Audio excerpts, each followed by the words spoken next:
Welcome to the Nathan Denison house in 40 Fort, Pennsylvania. We would like to take you on a tour of the house today to show what life was like in Wyoming Valley over 200 years ago. We do have a miniature butter churn and a larger one over there. Butter churns were very common, very important, because in those days you didn't drink the milk from the cow, usually. Your beverages were usually water or fruit juice. Sometimes alcoholic beverages too. And so what they did with the milk usually was to get the cream out of it, letting the cream rise to the top, skimming it off, and then placing the cream in the butter churns and churning it until it became butter. And butter was very common. We used large amounts of butter were used. Right here we have an example of the most common type of spinning wheel. In Nathan Denison's day, this was known as the walking wheel or the wool wheel. And it had no pedal, so you had to keep, or somebody had to keep turning the wheel by hand while the rough wool or flax was then pulled and stretched onto the bobbin in order to make thread. Wool, of course, when it's in a finished product, we still call it wool. Flax, when we turn it into its finished product, the thread, and what that's woven into, we then call that linen. And those were the two most common fabrics of the day that they would produce themselves or could be easily gotten, wool and linen. Cotton would have been available from overseas at a higher price, or from the American South at that time at an even higher price than the one gotten from overseas. Cotton as a cheap, inexpensive fabric would not become available until around the 1810s or the 1820s, after Denison had died. Right here we have the box in which the dough was placed to rise before baking. It probably would have been closer to the fire where the warmth was, but we keep it over here to keep it so we wouldn't trip over it.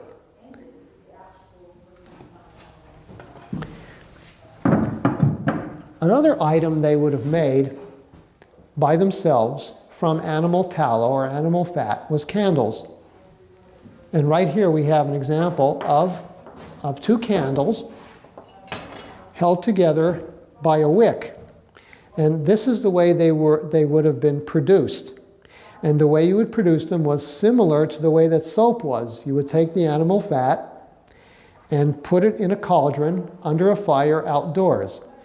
The only difference was you wouldn't put any lye in it. Instead, you would have these wicks, probably of linen or some other fabric, and you would then hold it like an upside down U shape. Now the candle would not be on it yet. There wouldn't be any towel on it, just that. And you would dip that into the cauldron. And some of the bubbling fat would then coat the lower part of both of these strands. And then you would take that and place that on a long string, sort of like a clothesline today, and then take the next one of these cords off there and dip that into the cauldron, and it would coat the lower part of each. And you would place that back on the clothesline device in order to have it cool off. And you would go down and do that with every one. You could have had 20, 30, 40, 50 of them if you wanted to. And then when you got to the last one and dipped it and then replaced it on the line, you would then go back to the first one, take that one off and dip it again. And another coat would appear on the lower part of each one of these strands. And then you would replace it and go down again and again. And maybe after who knows how many times, 20 times for each one, it would finally reach the size you're looking for. And then you would simply cut the cord here and then trim it down to the size you wanted. So you're making 2 at a time. It saves time for you instead of just dipping 1 at a time. Another way that you could have made candles was by using a mold in which you would place a stick with a cord, the wick tied to it, and it would descend down into these hollow tubes. And then you would pour the animal fat down the tube and fill each one up like they are here. That's a lot easier than dipping. The only problem is it never usually made a perfect candle, because now you have to get it out. After the wax hardens, you have to get it out of here. So you could cool it in colder water or give it a couple of taps. Many times what would happen is the candle would just break inside. You would get half of a candle coming out.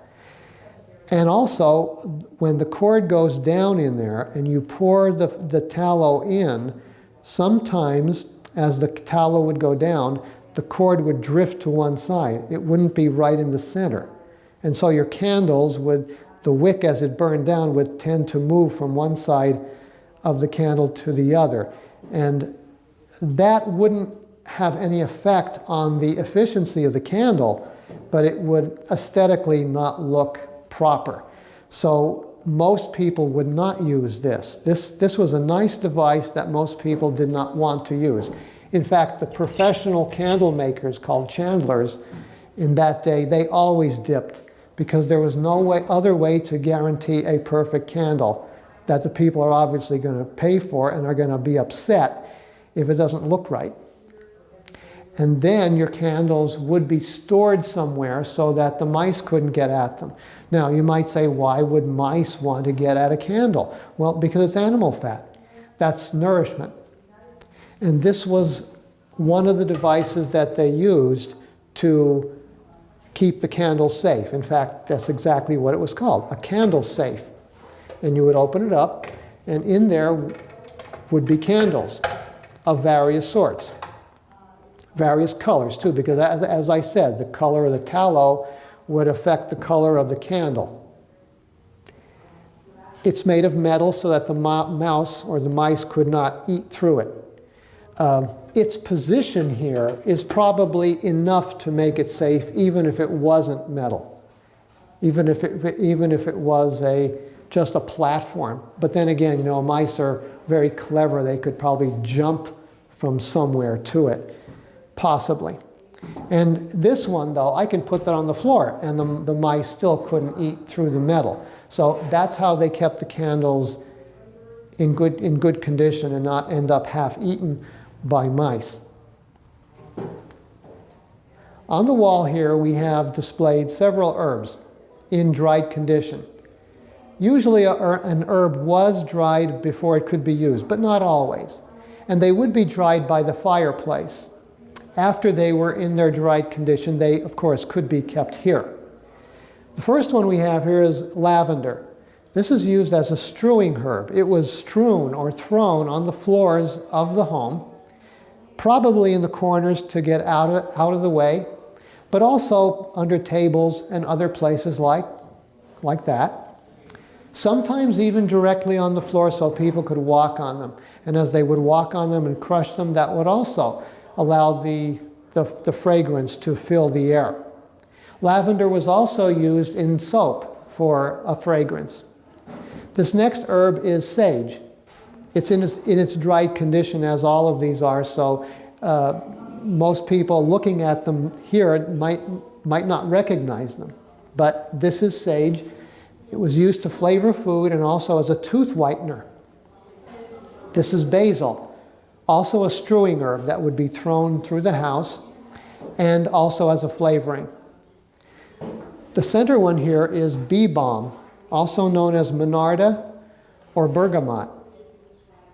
That was used as a medicinal preparation for sore throats. You would dry it out like it is now and then mix it with water and drink it.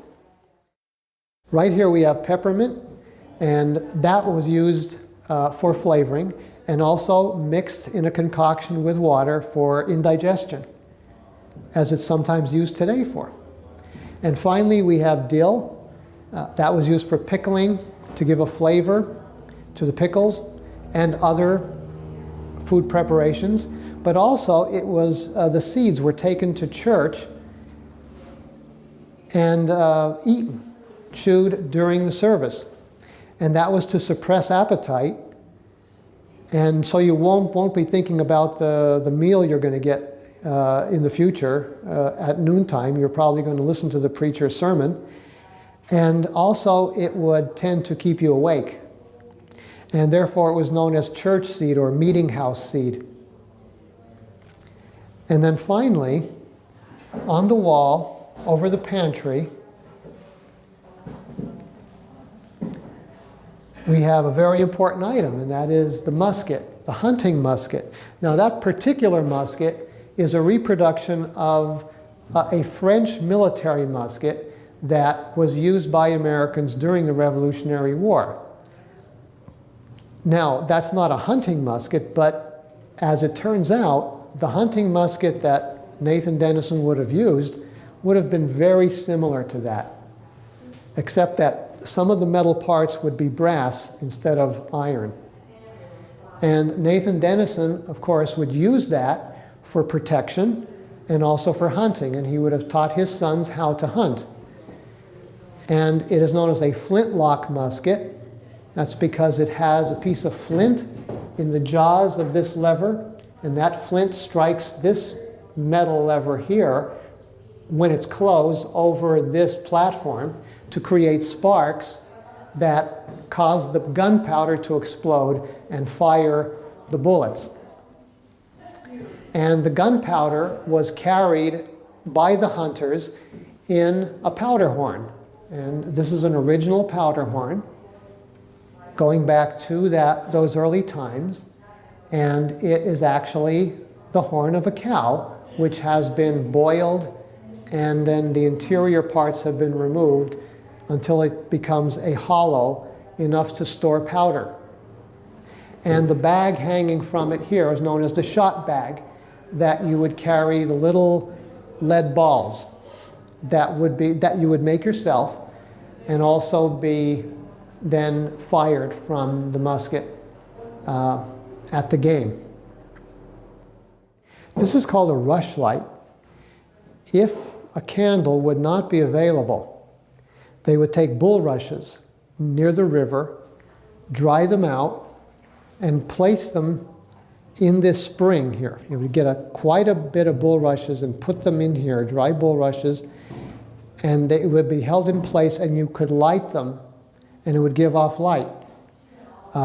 It would create more of an odor in the home, and it wouldn't last as long as a candle, but it was a cheap way of creating light.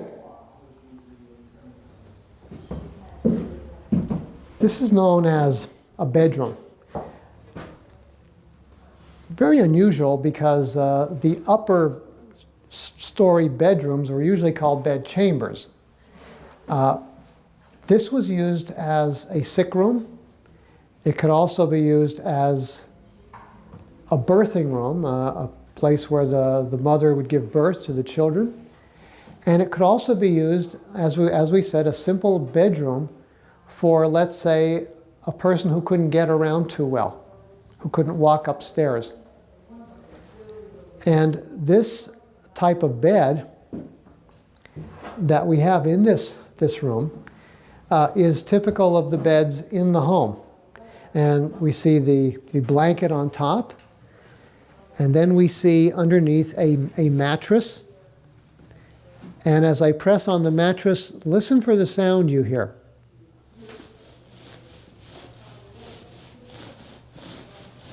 Now, if you can hear that, that is the sound of human fingers pressing against straw. Dried straw that was placed inside what would be like a big pillow, and that served as the mattress.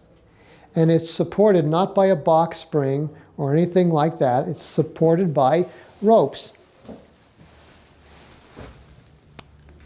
And this was the typical bed of the day.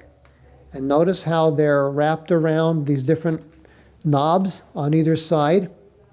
And you could tighten them in several ways, either by actually tightening knots in them, or sometimes they would have a device like this. It looks like a big screw, and there would be a tool that would go into it, and you would crank it, and that would turn the knobs, and it would make it tighter or looser, depending on how much support you wanted. And of course, after a number of years, you're going to have to tighten it anyway, because the ropes would begin to sag. And this is where we get the expression, good night, sleep tight, don't let the bed bugs bite. Well, we know what good night means, but sleep tight meant to have the ropes tightened to the proper tension to give you a good night's sleep. And of course, the bed bugs, they were inevitable. They were all over in colonial times. And here we have what is known as the blanket box, sometimes the dowry chest or the cedar chest that was used to store clothing. Closet space was not used for clothing. Sometimes clothes would be hung on pegs on the walls, but normally it would be kept in boxes like this.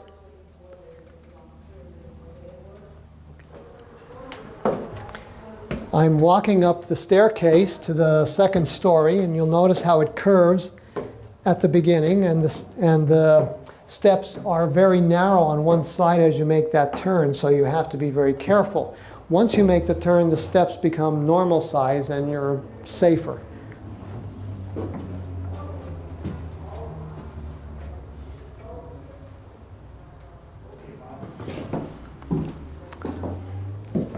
This is the master bedroom, or the master bed chamber as they would call it.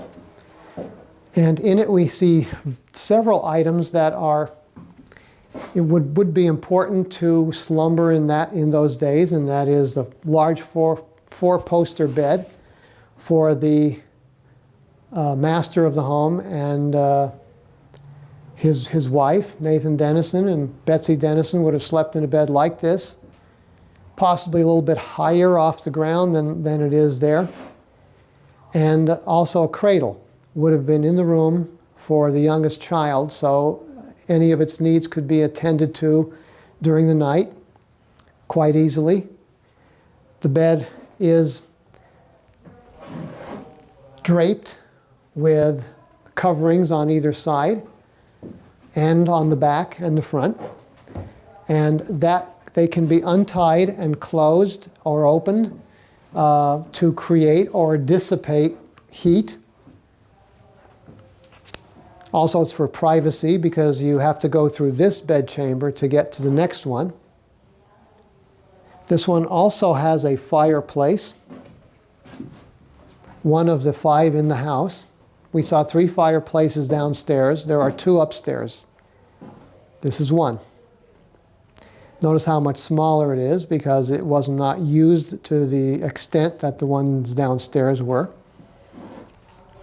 And on the bed we have an interesting item. Here is known as a hunting shirt. It's a heavy linen outer garment worn by the men. And we know that at the capitulation after the Battle of Wyoming, Nathan Denison wore a hunting shirt like this. We have documented evidence that he did. Not this one, but something like it. In fact, the Indians wanted to take it from him for themselves, and he didn't want to give it up, and they threatened to kill him. And a 16-year-old girl, in fact, the daughter of Thomas Bennett, the one whose table was the capitulation was signed on, she went up to Nathan Denison and said, "Nathan Denison, please give them your hunting shirt. Don't let them kill you." And she said, "Here, I will help you untie the laces at the cuffs." Now, this does not have any laces at the cuffs, but some of them did in order to tighten or loosen it in that area. Also, we have a sword. Now, this is a modern day reproduction, but Nathan Denison would have carried something like this on a sling and in a scabbard, and it would be a sign of his rank. And he held the rank of colonel of the militia. Colonels, of course, would not have carried muskets like the everyday soldier. They would simply have carried a sword as a sign of rank and also as protection if they needed any. But they would not have actually fought in the battle with a musket. They would have just given commands. And also here we see clothing of the time period, breeches, which would have been the pants of the day, and the hat, known as the tricorn hat, meaning 3 corners.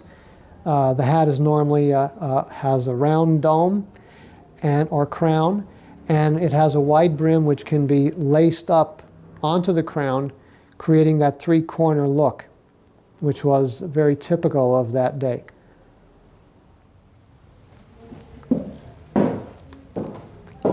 If you look at the items in this room, they don't really give you an idea about what this room was used for.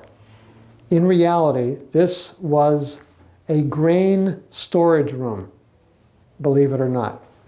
But what we use it for today is to give an idea about the fabrics of the day. Right here we have a counter, probably from the time beyond Nathan Denison, and it was used to determine the length of the yarn that was produced as it was wound around the device.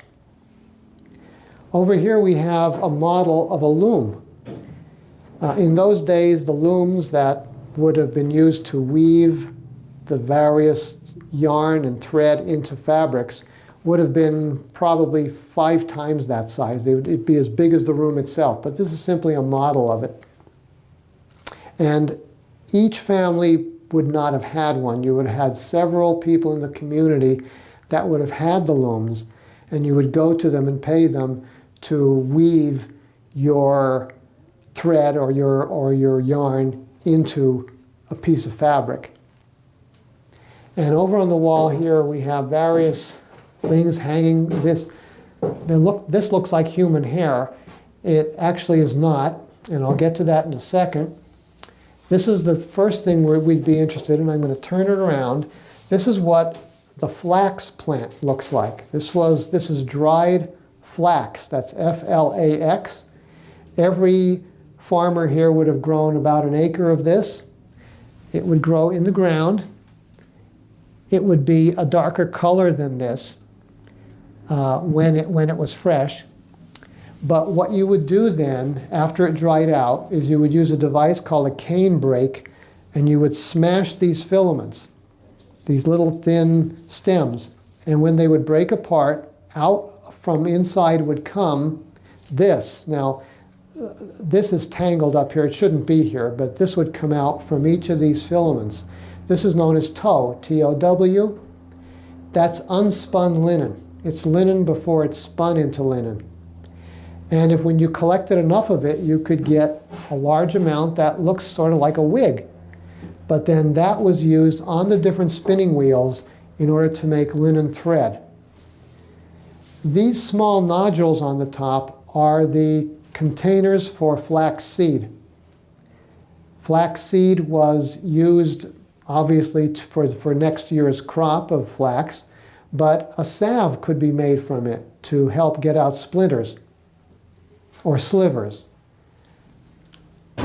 And once you had the tow, you then spun it on a spinning wheel like the one we saw downstairs, which was more common in Denison's day, or on this type, which was just about invented around the time of Nathan Denison. This is the smaller one, the smaller spinning wheel that worked with a pedal.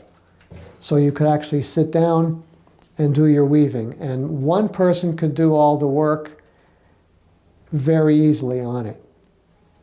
But like I said, in Denison's day, that was very rare. It was just coming into usage. And you would then spin the tow into thread, and then it was called linen, and it would then be woven on a loom into fabric. The fabric would be cut with a pattern and then sewed together to make a finished garment. And over here, this uniform that we have displayed here would be like the uniform that would have been worn by soldiers from Wyoming Valley who fought the British during the Revolutionary War in George Washington's army. And it would be particularly the kind that would have been used at the very end of the war. So that when these men returned from the war in 1783, they would have come home in a uniform like this. And the reason it's that particular color, blue and white, is because blue, by the end of the war, had become the standard American uniform color. And the white trim is on there to signify New England. And of course, people living in Wyoming Valley at the time of the Revolution were from New England, like Nathan Denison was. In fact, Wyoming Valley was considered Connecticut at that time by right of arms. They had defeated the Pennsylvanians, who were also interested in it. And in fact, on some old maps, you will see this part of Pennsylvania, known as northeastern Pennsylvania today. You will see it on some old maps indicated as Connecticut, even though at that time it had not been officially determined who owned it. And eventually, by a court decision, it was determined that Pennsylvania's claim was better. And so it became Pennsylvania as it is today. But that's the coat they would have worn, something like that when they would have returned from the war. I don't like to go to school hungry. I'm embarrassed that I don't have my lunch. I get tired when I don't eat. Hunger is unkind. Hunger is unfair. Hunger is uncool. Hunger is everyone's problem. Hunger is unloving, uncaring, unacceptable, unimaginable. Hunger is you. Hunger is me. Hunger is all of us. Help undo hunger for America's children. Go to hungeris.org. Together, we can make a difference.